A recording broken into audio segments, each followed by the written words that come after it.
This complex inequality can be broken into two pieces. The first part would be 5 is greater than x plus 8, and the other part is x plus 8 is greater than 1.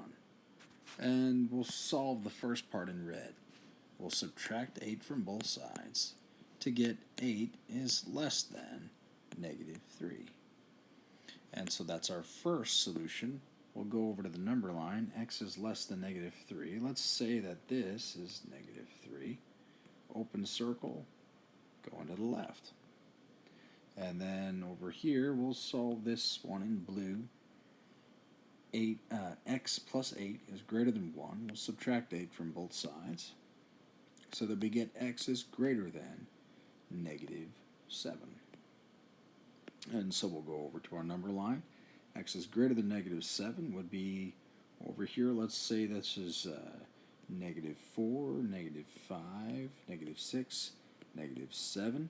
If we're open circle going to the right, x is greater than negative 7. What that means is that the solutions to the inequality all exist here in this region between those two open circles. So, for example, negative 6 would be a solution to this inequality.